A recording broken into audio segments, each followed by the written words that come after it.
Hello guys, good evening. आप सभी का स्वागत है आपके अपने यूट्यूब चैनल आदर्श एकेडमी रघुनाथपुर में। आज का दूसरा क्लास होगा, क्लास नंबर 2, जो कि जीके सीरीज से क्लास चल रहा था। पिछले दिनों का क्लास था, आप लोगों ने देखा होगा। चलिए आज का क्लास स्टार्ट करते हैं। आज का सबसे पहला क्वेश्चन है, भारत का नारियल किस प्रदेश को कहा जाता है? भारत का नारियल किस प्रदेश को कहा जाता है? तो आपके सामने आंसर भी दिख रहा होगा। इसका जो सही आंसर है वो है केरल, यानी कि भारत का नारियल केरल राज्य को कहा जाता है। चलिए देन अगला क्वेश्चन है, ग्रीष्मकालीन पर्याप्त वर्षा किस फसल की खेती के लिए उपयुक्त है? ग्रीष्मकालीन पर्याप्त वर्षा किस फसल के लिए खेती के लिए उपयुक्त है? तो देखिएगा, इसका आंसर हो जाएगा धान का फसल। ठीक है, धान के फसल के लिए ग्रीष्मकालीन समय में बारिश की ज़रूरत होती है। तो देन अगला क्वेश्चन है, पंजाब किस फसल का सर्वप्रमुख उत्पादक है? पंजाब किस फसल का सर्वप्रमुख उत्पादक है, यानी कि पंजाब में अधिकतर किस फसल की उत्पादक होती है? तो चलिए अगर इसका आंसर देखते हैं क्या होता है। इसका आंसर जो है वो राइट आंसर है गेहूँ। ठीक है, चलिए आगे बढ़ते हैं। अगला क्वेश्चन है, उत्तर प्रदेश और बिहार में रागी को किस नाम से जाना जाता है? उत्तर प्रदेश और बिहार में रागी को किस नाम से जाना जाता है? तो इसका रागी का नाम होता है उत्तर प्रदेश और बिहार में महुआ। क्या नाम होता है? महुआ। चलिए आगे अगला बढ़ते हैं अगले क्वेश्चन की तरफ। अगला क्वेश्चन है, चाय किस प्रकार की फसल है? चाय किस प्रकार की फसल है? तो सभी जानते हैं चाय एक प्रकार का रोपण फसल है। ठीक है, तो देखिए लिए अगला क्वेश्चन है, असम में चाय के कितने बागान हैं? तो असम जो पड़ता है, जो चाय की खेती अधिकतर भारत में होती है असम में, तो यहाँ पे बागान जो है चाय की, तो यहाँ पे चाय का बागान टोटल कितने हैं? 750। कितने होंगे? 750।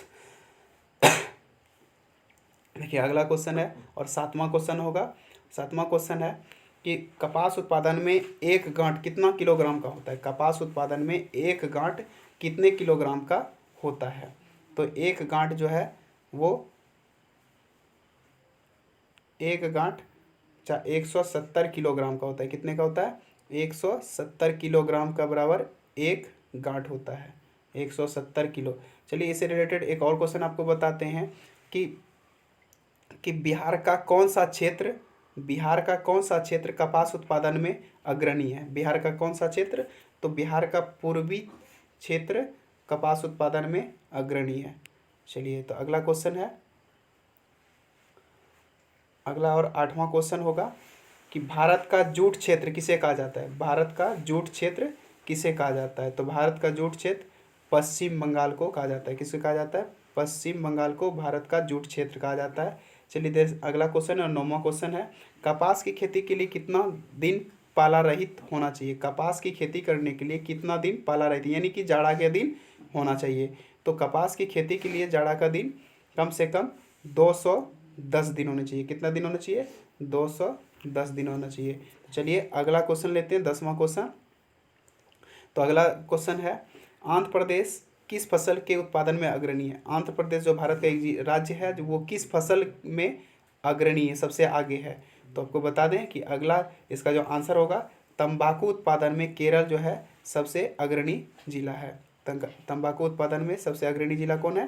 तो वो आंध्र प्रदेश है। चलिए अगला क्वेश्चन है, अगला और 11वां क्वेश्चन, बिहार का कौन सा क्षेत्र तंबाकू उत्पादन के लिए प्रसिद्ध है?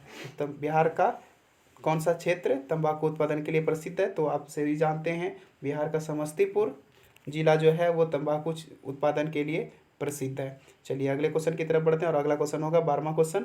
12वां क्वेश्चन है, भारत का सर्वाधिक गन्ना उत्पादक राज्य कौन सा है? भारत में यानी दक्षिण भारत में सबसे अधिक जो गन्ना का उत्पादन करते हैं वो कौन राज्य है? तो वो जो राज्य है वो राज्य है महाराष्ट्र। महाराष्ट्र में सबसे अधिक गन्ना का उत्पादन होता है, जो कि दक्षिणी भारत में पड़ता है। ठीक है, तो महाराष्ट्र की राजधानी कहाँ है? मुंबई। ये भी याद रख लेना, महाराष्ट्र की राजधानी मुंबई है। चलिए अगला क्वेश्चन है 13वां क्वेश्चन, गन्ना की केंद्रीय अनुसंधान जिला कहाँ स्थापित है? गन्ना की केंद्रीय अनुसंधान जिला कहाँ स्थापित है? तो देखेंगे इसका जो आंसर है, इसका आंसर है लखनऊ। जो गन्ना का केंद्रीय अनुसंधान स्थापित है वो कहाँ पे है? लखनऊ में।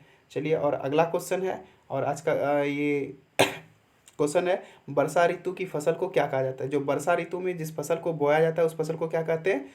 खरीफ फसल कहते हैं। क्या कहते हैं उसे? खरीफ फसल कहते हैं। देन इसके बाद हम इससे रिलेटेड एक और क्वेश्चन बता देते हैं कि जैसे कि वर्षा ऋतु में बोए जाने वाले फसल को खरीफ फसल कहा जाता है, उसी प्रकार शीत ऋतु में बोए जाने वाले फसल को वाले फसल को क्या कहा जाता है? रबी फसल कहा जाता है। क्या कहा जाता है? रबी फसल कहा जाता है, याद रखिएगा। और खरीफ फसल में सबसे प्रमुख उत्पादक जो फसल है वो क्या है? वो है चावल यानी धान। ठीक है, चावल यानी धान। चलिए अगले क्वेश्चन की तरफ बढ़ते हैं। अगला क्वेश्चन है और आज का अंतिम क्वेश्चन है, हरित क्रांति का सबसे अधिक प्रभाव किस फसल पर पड़ा? तो हरित क्रांति जब हुई थी भारत में तो सबसे अधिक प्रभाव किस फसल पर पड़ा? तो ये आप सभी जानते हैं और आई होप कि आपको ये आंसर मालूम होगा। तो हरित क्रांति का जो प्रभाव पड़ा था वो गेहूं पर पड़ा था। कौन सी फसल पर? गेहूं पर पड़ा था। ठीक है, और ये आज का अंतिम क्वेश्चन था और कल के होमवर्क के लिए आपको एक क्वेश्चन दे रहे हैं, ये क्वेश्चन का जवाब अपने कमेंट बॉक्स में दीजिएगा। तो चलिए अगला बताना है और ये होमवर्क के लिए है, HW के लिए। तो ये क्वेश्चन है, दाल का मुख्य स्रोत क्या है? दाल किसका मुख्य स्रोत है? दाल में यानी सबसे ज़्यादा क्या पाया जाता है? तो आपको याद रखना है ये क्वेश्चन HW में दिया गया। तो आप क्या करेंगे, इस क्वेश्चन का आंसर हमें कमेंट बॉक्स में देंगे और किसी भी प्रकार की कोई क्वेरी हो, कोई क्वेश्चन में अगर त्रुटि हो तो वो भी हमें कमेंट में बताएं, उसको भी हम सही करने का प्रयास करेंगे। आप सभी का बहुत बहुत धन्यवाद।